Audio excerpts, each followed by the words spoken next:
এই হলো কাজল আর এই হলো লতা। সম্পর্কে দুই বোন, শুধু তফাৎ গায়ের রঙে। বোন, আজ আমায় ছেলে দেখতে আসছে, দয়া করে তুই ওদের সামনে যাবি না, বল, লুকিয়ে থাকিস। হঠাৎ আমি কেন লুকিয়ে থাকবো? ও তুই কালো বলে না? দিদি, আমার ব্ল্যাক আই শ্যাডোটা শেষ হয়ে গেছে, তোর মুখ থেকে একটু নেবো। তুই কালো বলে। দিদি, আমার সমস্ত কলেজের ফ্রেন্ডসরা আজকে আসছে, ওরা সবাই ফর্সা, তো ওরা না একদম কালোদের সহ্য করতে পারে না, তো তুই একটা কাজ কর, তুই চিলেকোটা করে লুকিয়ে থাকিস, ঠিক আছে? বোন, আমি তো দিদি। হ্যাঁ, বাট ওরা যেন এটা জানতে না পারে।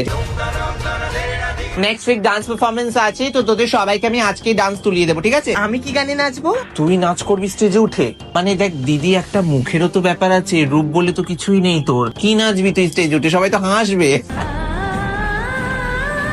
আমার দুই মেয়ের মধ্যে আপনার কাকে পছন্দ? এটা আবার জিজ্ঞেস করার কি আছে? অফকোর্স আমাকে পছন্দ করেছে। না, আমার তোমাকে পছন্দ না, আমার পছন্দ তোমার দিদি কাজলকে। হ্যাঁ, একটা বড় লোক ছেলে ওকে কি করে পছন্দ করতে পারো? তো কালো, এই তোকে কি করে পছন্দ করলো? গায়ের রংটা কালো হতে পারে, কিন্তু তোর মতো মনটা কালো নয়। মানুষকে সম্মান করতে শেখ, তবেই পাবি।